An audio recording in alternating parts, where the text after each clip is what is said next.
Buenas tardes. Bueno, en esta oportunidad, en esta ocasión, vamos a finalizar con el desarrollo de la bolilla 17, el programa de estudio. Esta es la clase número 11, programada para el día 11 de noviembre del corriente año 2020. Y vamos a continuar entonces con el desarrollo de la bolilla 17. En la anterior clase habíamos dado desarrollo hasta el punto 5, esto es delito continuado, y nos resta desarrollar en esta clase concurso aparente de leyes, principio que lo rigen, sistema de punición y unificación de penas. Bien, en cuanto al concurso aparente de leyes, según pudo apreciarse en los puntos que venimos desarrollando sobre esta temática, el legislador penal da tratamiento y solución mediante reglas a los casos en donde concurren dos o más delitos cometidos por una misma persona, ya sea en forma simultánea o no. Así hemos visto en los anteriores capítulos de esta bolilla y están de esta manera agrupados en la temática bajo los artículos 54, que habla de lo que es concurso ideal, y artículo 55, concurso real. Ahora bien, ciertas veces acontece la presentación de otras situaciones en donde pareciera a primera vista que se está frente a un problema de concurso, pero que en realidad no ocurre tal cosa. Entonces, cuando estos casos se dan, se estará en presencia de lo que se conoce bajo el nombre de concurso aparente de leyes o concurso aparente de tipos penales. Cualquiera la denominación es válida. Esta denominación doctrinaria obedece a que no se está frente a un verdadero concurso de delito, esto es, a un concurso real ni a un concurso ideal, a consecuencia de que ese concurso se presenta como ficticio, se presenta como aparente y por tanto se debe aplicar uno u otro tipo penal según corresponda el caso. Es decir, esta sería la solución al caso. En otras palabras, habrá concurso aparente de leyes cuando una situación de hecho se presenta en apariencia como igualmente subordinable a dos o más figuras, esto es leyes penales, las que en realidad se encuentran en tal relación que la aplicación de una excluye la instrumentación o aplicación de las otras. Es decir, que en definitiva el hecho no cae bajo más de una sanción penal, sino solo bajo una de ellas, que resulta ser la que es aplicable al caso, aunque aún así fijando una pena menor que la del tipo que es desplazado. Nuestro Código Penal no posee una norma específica que regule el tema de concurso aparente de leyes, por lo que la cuestión quedó en manos pura y exclusivamente de la doctrina, la que de paso no se ha puesto de acuerdo en cuanto a la ubicación sistemática del mismo. Esto significa o vale decir si aquí estamos frente a un problema de interpretación legal o a un problema de concurso de delitos. Lo cierto es que los estudiosos de este tema estiman que el concurso aparente es en el fondo un problema de adecuación típica, puesto que en definitiva terminará aplicándose frente a la controversia planteada un solo tipo penal. A fin de cuentas, el concurso será aparente porque en el fondo, ante ese enfrentamiento de delitos, no hay un concurso real ni tampoco un concurso ideal, solo se presenta en la ficción.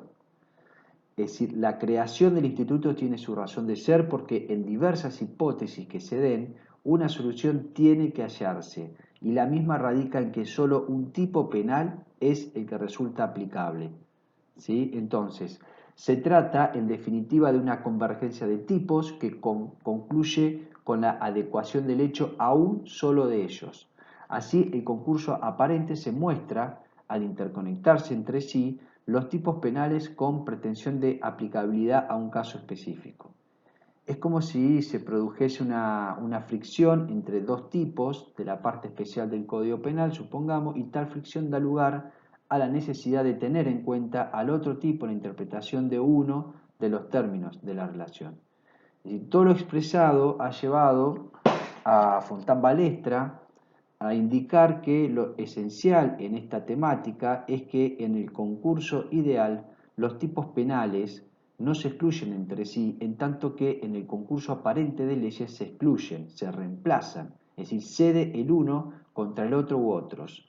Es decir, la consecuencia es que mientras en el concurso ideal se selecciona la pena por su gravedad, en el concurso aparente de leyes se aplica la correspondiente al tipo con mayor número de requisitos o bien la remanente. Dicho esto, es turno de conocer que nuestra doctrina ha proporcionado 4 reglas en materia de concurso aparente de leyes o principios que lo rigen.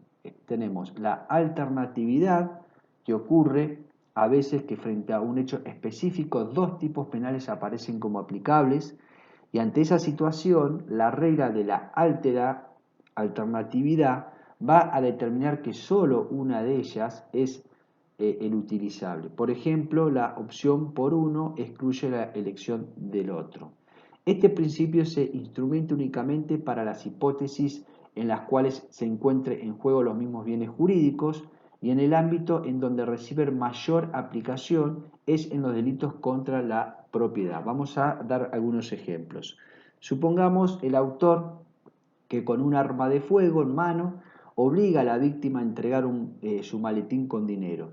Bien, aquí en principio de una rápida lectura podríamos decir que serían aplicables los artículos 164, que sería el robo, o el 168, el delito de extorsión. Pero en definitiva, de estos dos tipos penales se aplica el primero, esto es la figura del robo, puesto que en la especie la intimidación es presente y el lucro contemporáneo. Por eso se aplica uno y no el otro tipo penal. Otro ejemplo, podríamos decir, el agente que en plena vía pública toma una cosa que se encontraba extraviada en la vereda y que no le es propia. Bien, en principio, de una lectura rápida, serían aplicables los artículos 162, el delito de hurto simple, o el 175, inciso 1, el Código Penal, que es un tipo de fraudación. Bien, en definitiva, de estos dos se estaría aplicando el último de ellos, puesto que no hubo apoderamiento, sino apropiación de una cosa perdida, que es uno de los tipos establecidos en las defraudaciones del 175. Otro de los principios que rige es el de la especialidad. A veces el propio legislador penal dicta normas especiales para diferenciarlas de las figuras básicas o simples. Habría, si se quiere, entre ambas una relación de género a especie. Sucede esto, por ejemplo, en el delito de hurto, cuando el autor se apodera sin fuerza en las cosas ni violencia física en las personas, de máquinas, supongamos, dejadas en el campo, o bien de un automotor en la vía pública. Pues bien, esos apoderamientos escapan de la figura básica del 162, que es el hurto simple, por una cuestión de especialidad, y en esas condiciones es donde surge el tipo especial, cuya virtud principal es la de tornar inaplicable el tipo general. Por ejemplo, la aplicación de uno excluye la del otro. Por una razón de especialidad, el tipo especial desplaza al tipo general. Los homicidios simples de los calificados, los robos simples de los robos calificados, se daría la misma tipo especial, de especialidad. Un tercer principio que rige es el principio de consunción.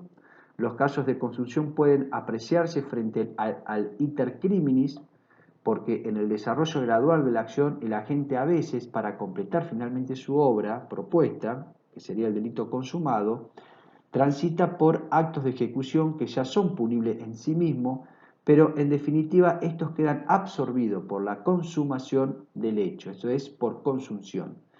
Es decir, los actos preparatorios son absorbidos por la tentativa y esta a su vez por el delito consumado. Un ejemplo de esto lo constituye el delito de lesiones, porque según la gravedad de ellas, la calificación va a ir variando en función de la gravedad, se va absorbiendo y se aplica tan solo un tipo penal. Es decir, desde unas lesiones leves del artículo 89 del Código Penal pasamos a unas lesiones graves del artículo 90 para posteriormente terminar siendo un hecho de lesiones gravísimas tipificado en el artículo 91 del Código Penal. Entonces hay una graduación, se van absorbiendo estos tipos penales y finalmente se aplica al caso una sola norma, que en este caso sería la del artículo 91.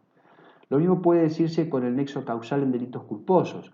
La víctima de un accidente de tránsito, por ejemplo, que sufre lesiones graves, pero posteriormente que a consecuencia del proceso infeccioso sufre una amputación de manos y finalmente supongamos que se produce su muerte. Pues aquí, entonces el artículo 84, que es el homicidio culposo, absorbe por consunción el artículo 94 del Código Penal, que son las lesiones culposas, de carácter culposo. Queda claro entonces que la figura más completa y perfecta es la que consume a la otra que queda incompleta e imperfecta. Y en cuarto tenemos el cuarto principio que rige es de subsidiariedad por aplicación de los principios de legalidad y de reserva, conforme a artículos 18 y 19 de la Constitución Nacional. La regla es que todo delito debe aplicarse frente a un determinado episodio que encuadre en su normativa, pero tal afirmación cede cuando otros delitos de mayor gravedad ocupan su lugar por legislar dicha situación. Esta forma de excluir una figura penal está prevista en nuestro código y siempre bajo la frase, bajo la siguiente frase, dice, por ejemplo, el artículo 104, que habla del abuso de arma, el 142, inciso 3, que es un supuesto de privación ilegítima de la libertad, el 150, violación de domicilio, 183, daño simple. Si ustedes leen estos tipos penales, van a ver que van a encontrar esta frase, siempre que el hecho no constituya otro delito más severamente penado.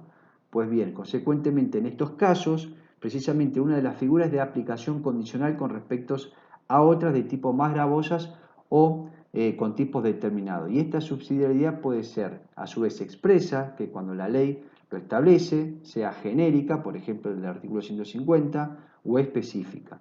Y tácita va a depender de la interpretación y contenido de los textos legales, por ejemplo la que opera entre los artículos 208 y 85 u 84 del Código Penal. Bien, en cuanto al sistema de punición para la penalización de los concursos de delitos, existen varias teorías. Tenemos una primera teoría que habla de la del cúmulo material. Esta teoría consiste en la suma de las penas máximas de todos los delitos cometidos sin tope alguno, y así puede leerse condenas a 100 años. Esta es una teoría usada en España. Una segunda teoría es la del cúmulo jurídico, que consiste en la suma de las penas máximas de todos los delitos cometidos, pero fija un tope máximo. Y como tercer teoría, la teoría de la absorción, la cual consiste en que se aplica la pena del delito, pero que contemple la mayor sanción. Nuestro legislador penal, como vamos a ver, adoptó en realidad de todo un poco. ¿Por qué? Porque, por ejemplo, en el artículo 54, que es el concurso ideal, vamos a ver que contempla el sistema de absorción de la pena. El artículo 55, que habla del concurso real, en cuanto a su pena máxima, emplea la teoría del cúmulo jurídico. Es decir, la pena mínima del concurso real se basa en el sistema de la absorción. Y el artículo 56 instrumenta los sistemas de absorción y conversión. La conversión es el artículo 24 del Código Penal. Veamos. Entonces, pena del concurso ideal. Artículo 54 del Código Penal impone como sanción la que fijare pena mayor. Es decir, al estar frente a un solo delito, debe aplicarse una única pena. Esta es la mayor, quedando la de los otros tipos concurrentes absorbidas por ella. ¿Sí? Por eso estamos hablando del sistema de absorción.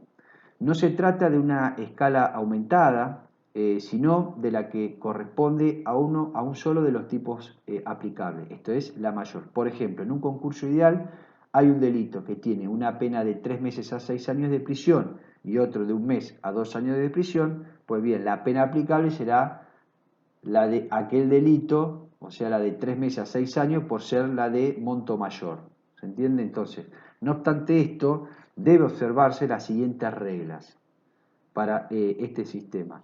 Primero, si las penas son de la misma especie, se va a aplicar el máximo superior. Si son iguales los montos máximos, se aplica la que prevé el mínimo mayor. Si son iguales los mínimos y máximos, se va a aplicar tan solo la disposición que contenga una pena conjunta. Y 4, si las penas son de diferentes especies, se aplicará tan solo la más grave y de acuerdo a la escala prevista en el artículo 5 del Código Penal. En cuanto a la pena del concurso real, del artículo 55 del Código Penal, tiene como mínimo el mínimo mayor de los delitos concursados y como máximo la suma aritmética de las penas máximas correspondientes a los diversos hechos. Sin embargo, esta suma no podrá exceder de 50 años de reclusión o prisión. Este máximo no se refiere, entonces, solamente a la parte especial, sino también a los que aparecen previstos en las leyes que complementan, leyes especiales de carácter de naturaleza penal que complementan el Código Penal. Vamos a ofrecer estos ejemplos. Supongamos, al autor se le adjudica concurso real de los delitos de hurto, 162, y abandono de persona, 106, supongamos primer párrafo. Bien, pena mínima de este tipo de concursos son 2 años de prisión, que sería el mínimo mayor de los dos tipos penales, tomás el mínimo mayor, y de pena máxima tenemos 8 años de prisión, es decir, la suma que se hace de las penas máximas del hurto sumado al de abandono de persona. Otro ejemplo, 3 hechos de homicidio simple en concurso real no tienen una pena máxima de 75 años. Dijimos que tiene un límite. ¿Por qué? Porque se adopta el sistema del cúmulo, la teoría del cúmulo jurídico, que tiene un tope. Entonces, si nosotros sumamos los mayores, hacemos de 8 a 25, el artículo 79, los homicidios simples. Si sumamos los 3, nos da 75 años, pero el tope son 50. Entonces, en este caso, sería 50 años de prisión la suma aritmética, ¿sí? La pena del artículo 56, para el estudio y comprensión de esta norma, vamos a dividir a la misma por lo que dice la propia norma, porque establece distintos párrafos el artículo 56. El primer párrafo refiere que si hay 2 delitos reprimidos con penas divisibles, pero una a pena de reclusión y otra a pena de prisión, se aplicará la más grave, es decir, la de pena de reclusión. Teniendo en cuenta los delitos de pena menor, que opera como agravante relativa, puesto que no deja de aplicarse, por ejemplo, a un funcionario público se le atribuyen los delitos de incomunicación indebida de detenidos, artículo 143, inciso 3.0, y el delito de estafa del 172. Pues bien, ¿qué hacemos aquí? La primera norma tiene como pena de reclusión, mientras que las otras no, con lo cual, al delito de incomunicación indebida de detenido, como tiene pena de reclusión y la de la estafa no, entonces la disposición legal que se analiza sigue en este sentido la teoría de la abstracción relativa. Entonces lo que vamos a hacer es, para lograr su acumulación previa, debemos efectuar lo que se llama la conversión de la prisión en reclusión. Esto conforme lo prevé el artículo 24 del Código Penal. Entonces, ¿cómo hacemos esta ecuación? Resulta que la pena del artículo entonces 143, inciso 3, por ser la pena mayor, la de reclusión, es inalterable, por ser la más grave, no se altera, con lo cual, y es de 1 a 3 años, primero. Y la pena del artículo 172, lo que hacemos es reducirla a la mitad por lo del artículo 24 del Código Penal, porque nosotros tenemos, supongamos, prevé una pena de 1 mes a 6 años de prisión, pena de prisión. Entonces, si tenemos que convertir la pena de reclusión, tenemos que dividirla a la mitad.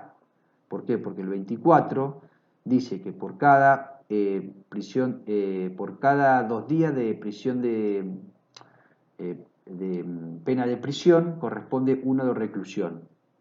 Entonces, siguiendo esta conversión, lo que acá nos va a quedar son 15 días del mínimo, porque estamos hablando de 1 mes, entonces reducimos la mitad, y de 6 años reducimos la mitad, que nos quedaría en 3 años.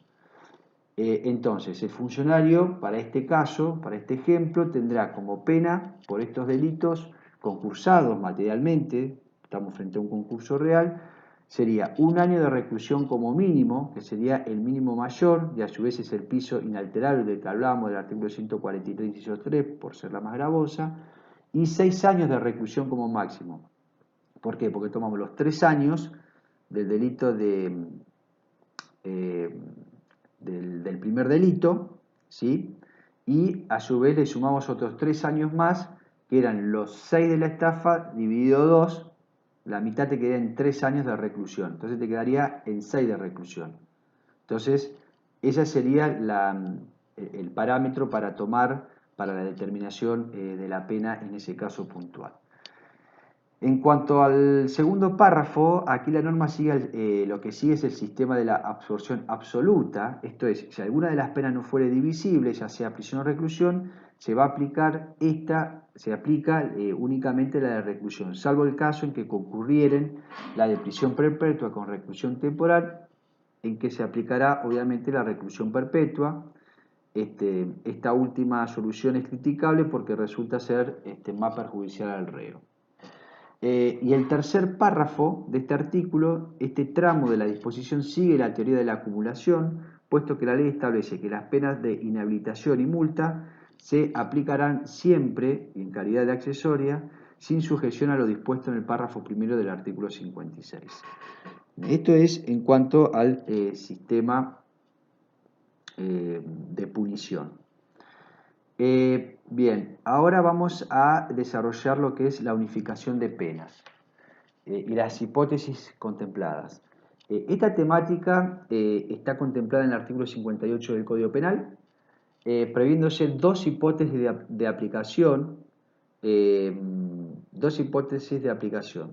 La primera hipótesis se da en el caso del condenado que se encuentra cumpliendo una pena impuesta por sentencia firme, ya sea que ella haya sido efectiva por el artículo 13 del Código Penal o de modo condicional, conforme al artículo 26 del Código Penal, y comete con posterioridad un nuevo delito. Pues bien, en este caso, el tribunal que lo juzga y condena por el último hecho es el que tendrá que unificar ambas penas recaídas, imponiendo una pena única. Esto es, con aplicación de las reglas de los concursos de delitos que vimos, o del concurso real, esto es, artículo 55 y el sistema de punición del artículo 56.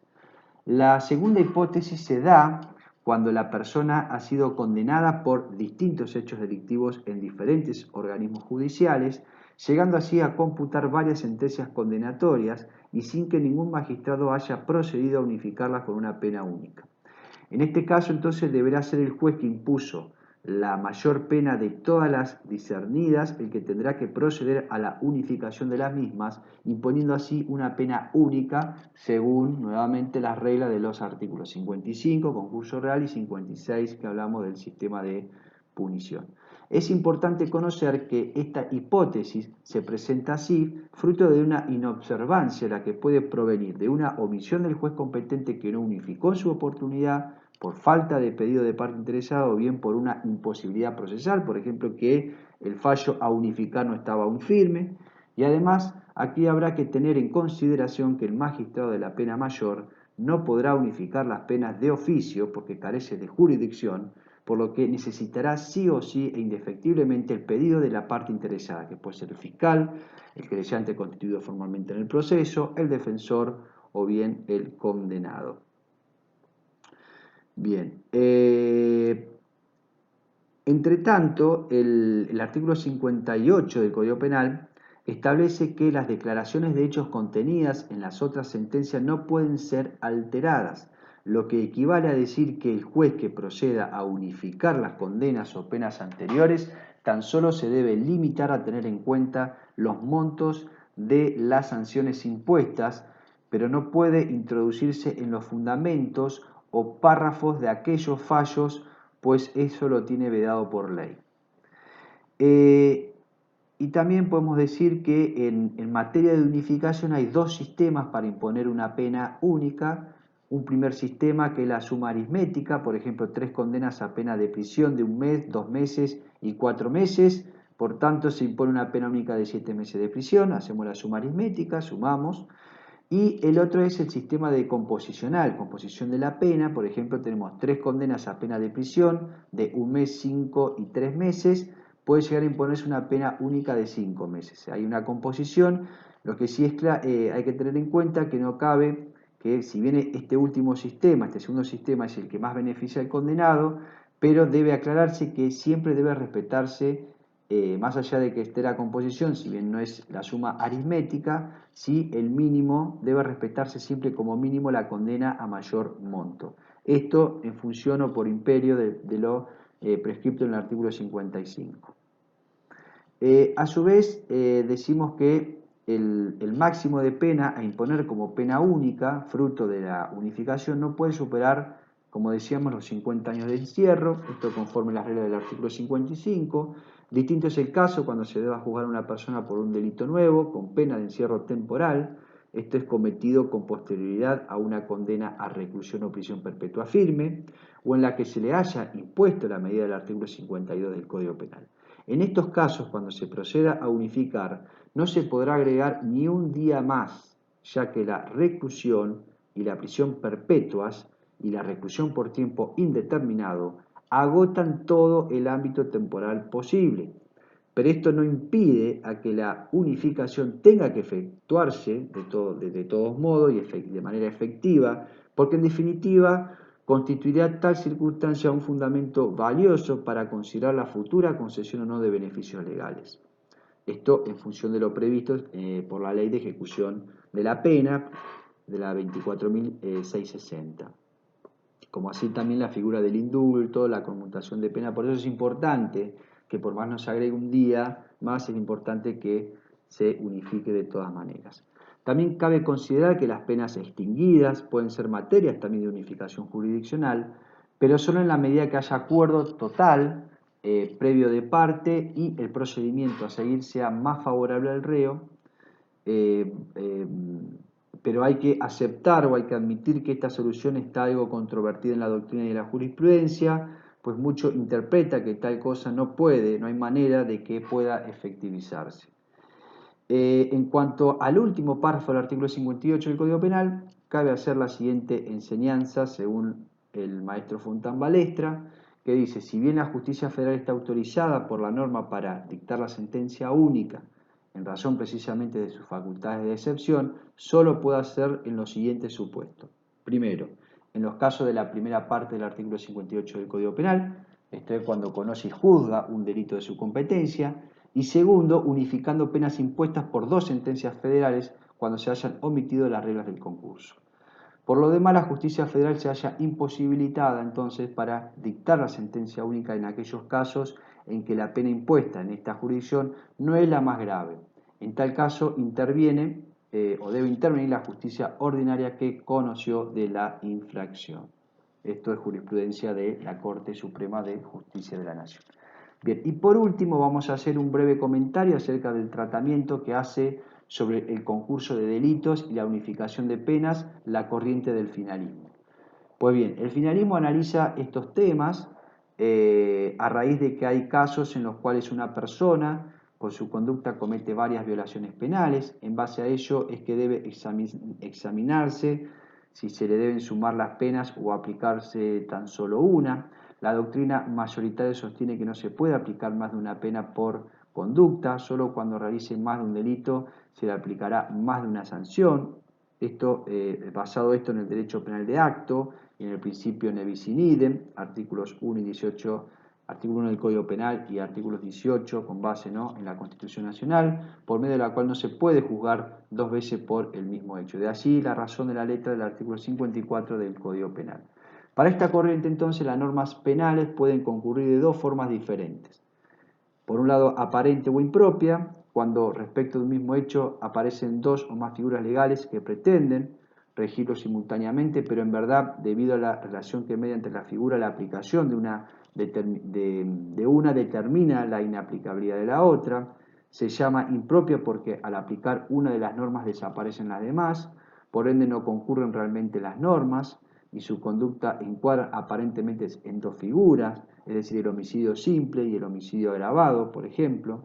Consecuentemente, para estos casos hay que elegir cuál figura se aplica porque es imposible que un mismo hecho pueda tener doble encuadramiento, es decir, no hay pluralidad de violaciones, las figuras se eliminan unas a otras. Ahora bien, para resolver este problema y poder determinar cuál es la figura es aplicable, es necesario tomar en cuenta las relaciones que existen entre las figuras penales en juego. Así, el desplazamiento, esto es del tipo secundario por el primario, surge de precisamente la relación de especialidad, consunción y subsidiariedad que hemos analizado anteriormente. Como se observa, el finalismo no instrumenta la regla de la alternatividad, sino se rige por los tres principios que analizamos anteriormente, que eran la especialidad, construcción y subsidiariedad. Y en segundo lugar, también puede concurrir a través de concurso auténtico propio, cuando la persona produce efectivamente varias violaciones y su conducta encuadra en varias figuras que no se eliminan, es decir, no se excluyen entre sí. En este caso hay una real concurrencia de delitos, hay varias violaciones y las figuras no son incompatibles entre sí. Por lo demás, el finalismo trata esta materia a consecuencia de entender que resulta importante conocer la cantidad de delitos, porque cuando existan varios se deberán aplicar varias penas, o por lo menos una pena diferente a la que se aplica cuando hay un solo delito. De esta manera, la concurrencia de varias lesiones o violaciones que no se excluyen dan lugar al concurso del delito, sea este real o ideal. Es decir, el concurso es real cuando la gente produjo las violaciones con varios hechos, varias conductas que son independientes entre sí. Por ejemplo, hoy roba una farmacia, mañana una tienda y pasado realiza una estafa, supongamos. El concurso es ideal cuando la persona produjo varias violaciones que no se excluyen entre sí y con un solo hecho o acción. Aquí hay unidad de hecho, acción o conducta y pluralidad de encuadramiento. Esto es de tipos penales. Por ejemplo, un médico, para injuriar a su paciente, revela una enfermedad de este. Por un lado hay una violación al secreto profesional y por otro una injuria, es decir, ambas figuras no se excluyen entre sí. En síntesis, para el finalismo, en el concurso ideal concurren leyes en una conducta para calificar pluralmente un mismo delito, mientras que en el real concurren conductas en una sentencia. Por último, en cuanto a la unificación de penas, conforme al artículo 58 del Código Penal, el finalismo interpreta que en la pena total debe incluirse a la condena que se declaró compurgada por la prisión preventiva sufrida y el juez competente para unificar, para el caso de que las penas sean iguales, será el que recibió el reclamo. Bien, hasta aquí entonces damos por finalizada esta clase y este módulo o la bolilla 17. Bueno, muchas gracias.